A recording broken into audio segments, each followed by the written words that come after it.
Hi there, this is the session on large-scale global ecosystems. It's part of your Unit 1 exam and it will be in the ecosystems section. That said, because tropical rainforests and cold environments are both large-scale global ecosystems, and within cold environments we're talking polar and tundra. This section is a very important introduction to those two key elements of the living world section of the Unit 1 exam. Okay, right, so for this topic you are expected to know where in the world they are and some of the characteristics. So if we have a look here, this is a typical map that you may see in your exam. They're never going to expect you to colour this in on a map, but you need to have the overview. So key points on this map, we've got the very important lines of latitude. Remember, latitude is flatitude, going this way. We've got the equator there, which is at 0 degrees latitude. And then we've got the Tropic of Capricorn, 23.5 degrees south, and Tropic of Cancer, 23.5 degrees north.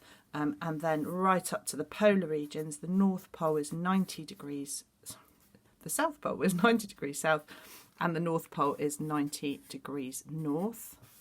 Okay, so if you just orientate yourself there, remember that that means that in terms of low and high latitudes around the equator, where numbers are near 0, it's low, and up near the poles, either north or south polar regions, we call that high latitudes.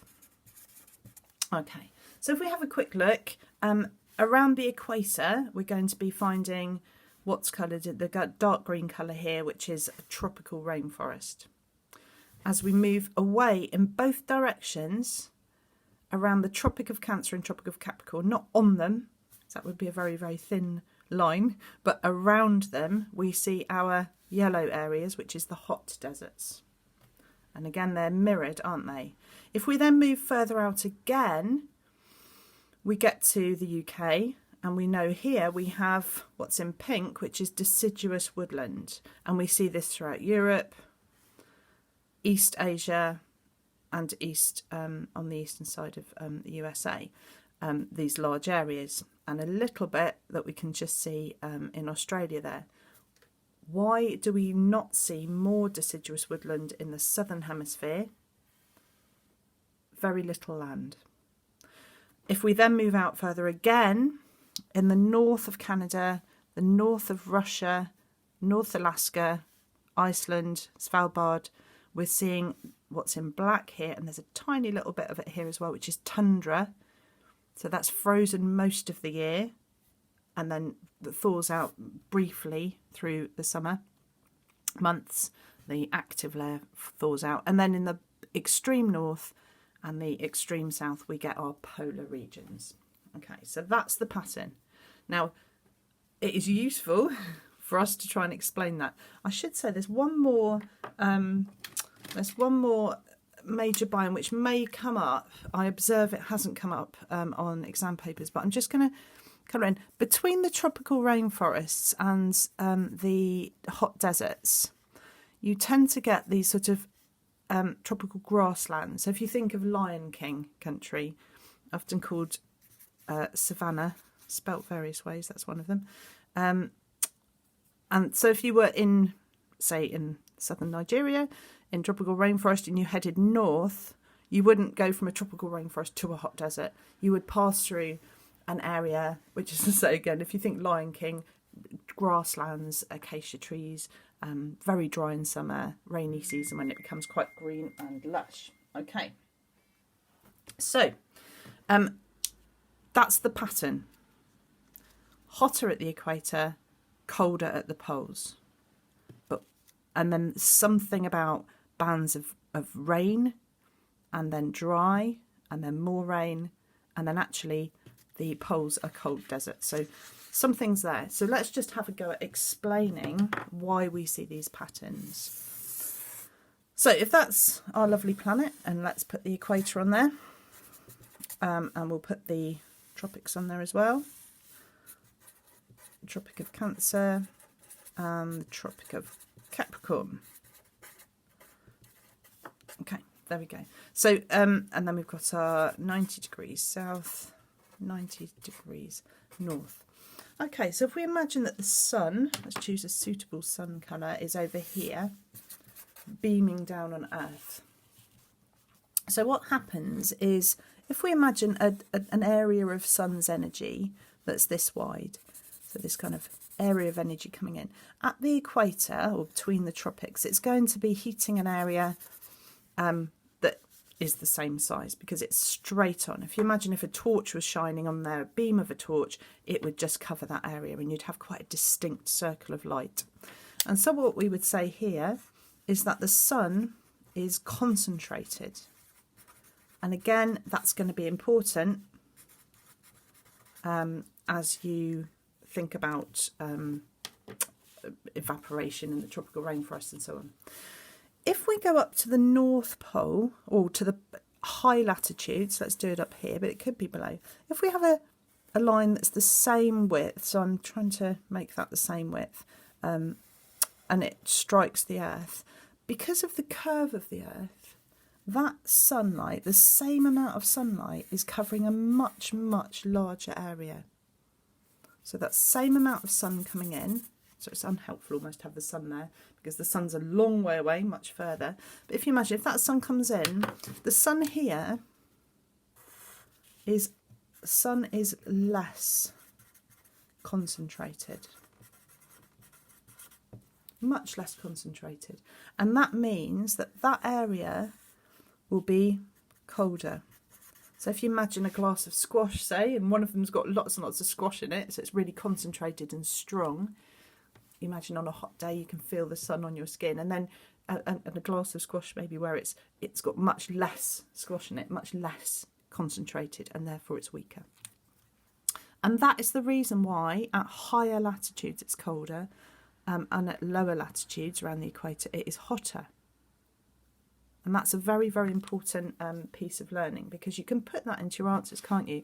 If you're talking about the tropical rainforest and it being hot, it's because it's at low latitudes near the equator and the sun is concentrated. Up at the polar regions, for tundra, if you're talking about tundra, if you're talking about polar regions, the sun is less concentrated and therefore it is much, much colder. And that will go into your answers for distribution of these major biomes. It will go into your answer when you're talking about your tundra or your polar regions, Svalbard, and it will go into your answers when you're talking about your tropical rainforests along the equator in Malaysia. So if you look at your revision guides that I've created for you, you'll notice that in this section it just tells you a little bit about these different places, where they are, and what the climate is like. Okay, so I'm just going to add one thing, and if this is too much you can ignore it. So I'm putting it in red, so you can ignore it if you need to. This relates to the global atmospheric circulation model. So if this is too much, just stop now. But if you're okay with it, please carry on. Okay, so if we imagine on this side, there's a lot of heat here, and that makes air rise. So we've got rising air at the equator. Let's take it all the way up past that unhelpful writing. As air rises, it cools and it creates clouds. And that's why we get lots and lots of rain at the equator, because you've got this hot air, the heat causing water to evaporate, water rises, creates clouds. We then have a circulation, and air goes this way and this way, and then it falls, it sinks. Now, if something's pushing down, it's going to create high pressure. So just think, if something's pushing down on your head, that would definitely be high pressure. Okay? So that's pushing down. Now, if the air is pushing down, it's not rising, so there will be no clouds. So we've got no clouds here. And that's why we have hot deserts at these locations because it's still hot, it's still near concentrated sun, but the air is falling, it's high pressure, and therefore there's no rising and there's no clouds. Blue skies. The air, when it gets here, will rush that way and it will rush this way, creating a circle, a cell. Okay, so this is the Hadley cell, but I'm not going to write that down because I want you to get the meaning. And this with the rising air is low pressure, no air pushing down on heads there. So rises up, creates rain. This is rain. This is no rain and no clouds. So hot with rain, tropical rainforest. Hot with no rain, hot deserts. The air then rushes up. I'm going to come to the polar regions now, because at the polar regions air is really cold. Now if warmer air rises, cold air sinks, and that cold air sinks down and comes down this way, and the same's happening obviously in the south. Now in the UK we live here, so we live where warm air meets cold air. Now if the warm air's winning, well hey, nice day. If the cold air's winning, cold. And it will depend on many other factors. As these airs meet, as these air masses meet, it pushes air up. And that means if air's not pushing down, it's low pressure. And if we go back to the equator, just like the tropical rainforest, low pressure, we know, means clouds and rain, as we are very aware. So we have rain in the UK area at about 60 degrees north. And then that air will flow that way to meet this cell, which is going that way, and that air will go this way to replace the air that's falling. So as air falls, it creates space really, and air will rush in. So these cells all have names, don't worry about that. But this explains why we have hot, high temperatures, high rainfall, high temperatures, low rainfall, moderate temperatures with rain, very low temperatures with no rain, or very little precipitation, we should say, because it would probably fall as snow. And there we go. This here is the bit I want you to definitely understand and put it in lots of lovely answers. The pressure bands and the rain pattern, if you can have some of that in your head, that's great. There are some useful clips online. I'll aim to attach one as a link. Okay, so let's just remind ourselves, this is large-scale ecosystems. It's going to link to lots of your answers. That's where they are. It's hot here, concentrated sun. It's cold here and here, less concentrated sun, and it kind of grades out from there.